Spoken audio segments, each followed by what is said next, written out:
Assalamualaikum warahmatullahi wabarakatuh. Bagi pecandu rokok di bulan suci Ramadan, Syekh Abdurrahman bin Muhammad bin Husain bin Umar Al-Ba'lawi dalam kitab Bughyatul Mustarsidin halaman 111, la yadurru wusulul rih bisummi wa kada minal fam, tematak madarat ngisep hasep rek ku mulut atau napi ku hidung dalam arti tematak ngabatalkeun puasa. Rek haseup menyan, rek buhur menyan mah, rek bipa, rek haseup dulukan, rek haseup sate dan lain-lain. Wa in ta'amada, sanajan dihaja ngisepna teu batal. Kenapa? Li annahu laisa ainan.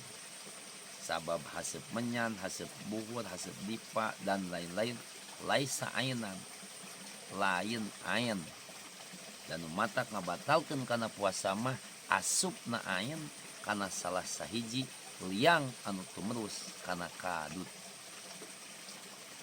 Timbul pertanyaan, kumaha mun ngarokok?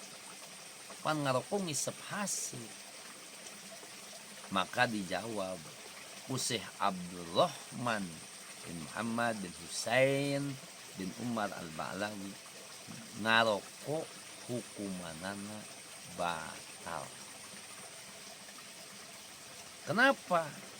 Sabab rokok setelah diteliti ngandung zat nikotin. Zat nikotin itu adalah ain. Jadi jalma nu ngarokok di bulan puasa hukumanana batal. Sanajan dicaritakeun dina kitab Bughyatul Mustarsidin, samemeh diteliti mah Syekh Ali Az-Ziyad mengatakan ngarokok teu batal. Setelah diteliti, Syekh Ali Az-Ziyad oge mengatakan bahwa ngarokok di bulan puasa batal sabab mengandung zat nikotin. Aya ngarokok, aya ngisep haseup rokok. Tah nu teu batal mah ngisep, lain ngarokok. Seperti batur nu ngarokok, tuluy aya gigireun, kaambe kaisep, tah eta mah teu batal. Jadi nu batal mah ngarokok. Wassalamualaikum warahmatullahi wabarakatuh.